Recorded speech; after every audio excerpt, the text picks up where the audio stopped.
Assalamualaikum warahmatullahi wabarakatuh. Nama saya Desika Farhana, NIM 72114190332. Saya dari Akuntansi Internasional Universitas Negeri Semarang angkatan 2019. Di sini saya akan mempresentasikan materi dari Sistem Informasi Manajemen, yaitu bab 1 mengenai pengantar sistem informasi. Nah, kita mulai aja dari pengertiannya. Pengertian dari sistem informasi yaitu suatu sistem yang menyediakan informasi untuk manajemen dalam mengambil suatu keputusan, di mana sistem tersebut merupakan kombinasi dari orang-orang dan teknologi informasi.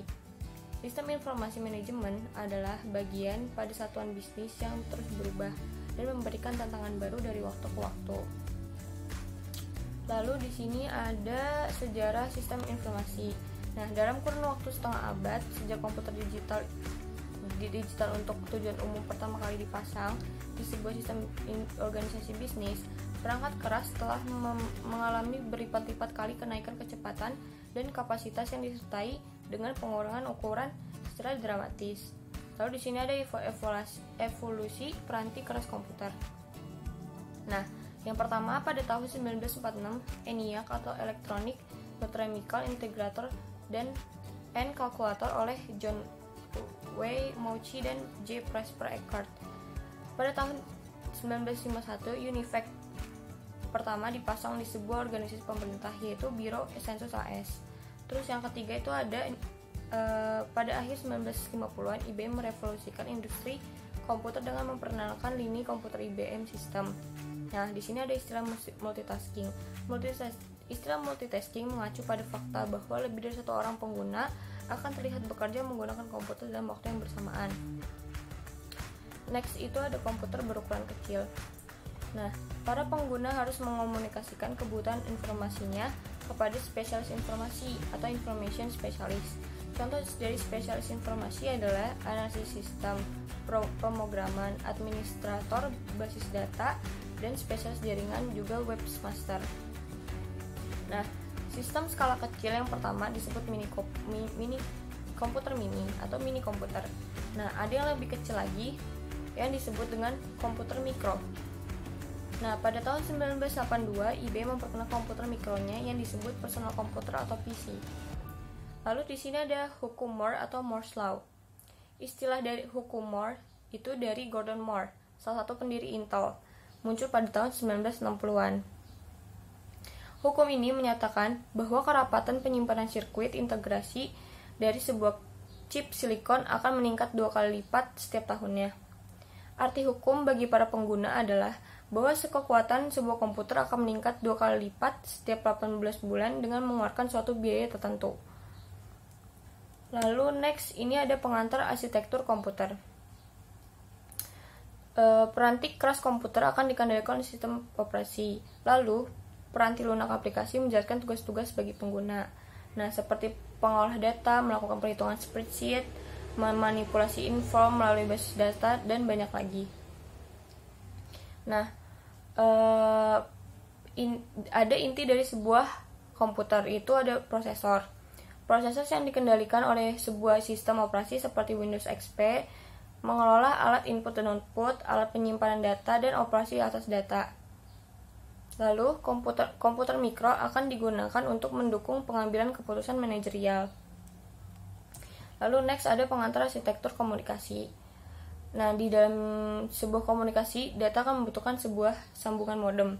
Modem itu apa sih? Modem itu adalah sebuah alat peranti keras yang memodulasi sinyal digital dari komputer, baik itu mati atau hidup seperti sebuah saklar lampu, ke dalam sinyal analog dan sebaliknya. Dan di komunikasi antar komputer yang tidak menggunakan sistem telepon publik biasanya akan jauh lebih cepat. Lalu next itu ada evolusi di bidang aplikasi komputer. Nah, di dalam sistem informasi, manajemen mengendalikan sistem fisik perusahaan. Sistem fisik perusahaan itu apa sih? Sistem fisik perusahaan terdiri atas sumber-sumber daya berwujud, bahan baku, karyawan, mesin, dan uang. Lalu, sedangkan sistem virtual atau virtual system itu terdiri atas sumber daya informasi yang digunakan untuk mewakili sistem fisik. Nah, sistem fisik di perusahaan merupakan suatu sistem terbuka yang berinteraksi dengan lingkungannya melalui aliran sumber daya fisik. Lalu ada juga sistem tertutup atau closed system. Closed system adalah sistem yang tidak berkomunikasi dengan lingkungannya. Lalu next itu ada sistem pemrosesan transaksi. Di dalam sistem pemrosesan transaksi itu ada data. Data adalah fakta dan angka yang biasanya belum bermanfaat karena volumenya lebih besar dan sifatnya bisa diolah. Nah, sistem berbasis komputer yang pertama disebut sistem pemrosesan data elektronik. Sistem pemrosesan transaksi memproses data dan mencerminkan yang aktivitas perusahaan. Nah, di dalam sistem pemrosesan transaksi juga ada informasi. Informasi itu apa sih? Informasi adalah data hasil pemrosesan yang memiliki makna, biasanya suatu hal yang belum diketahui kepada para pengguna. Di sini ada model sistem pemrosesan transaksi. Sistem informasi manajemen. Informasi manajemen didefinisikan sebagai suatu sistem berbasis komputer yang membuat informasi tersedia bagi para pengguna yang memiliki kebutuhan yang serupa. Nah, dari mana sih si menghasilkan informasi? Jadi, si menghasilkan informasi melalui peranti lunak, pembuat laporan, atau report writing software. Nah, ini menghasilkan laporan berkala maupun laporan khusus. Nah, yang kedua itu ada model matematika.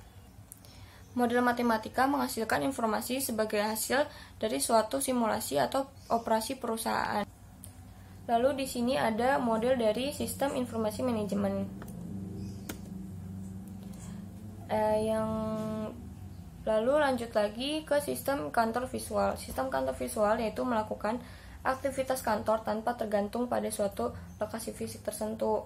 Hal ini dimaksudkan agar para manajer tidak terbebani oleh tugas-tugas administratif dan waktu yang digunakan lebih efisien. Lanjut ada sistem pendukung pengambilan keputusan. Sistem pendukung pengambilan keputusan adalah suatu sistem yang membantu seorang manajer atau sekelompok kecil manajer memecahkan suatu masalah.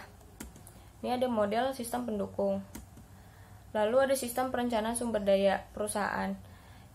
Sistem perencanaan sumber daya perusahaan merupakan sistem berbasis komputer yang memiliki manajemen seluruh sumber daya perusahaan dalam basis keseluruhan organisasi.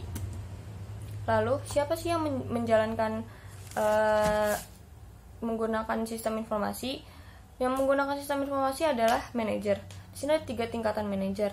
Yang pertama, itu ada manajer tingkat di puncak hierarki organisasi.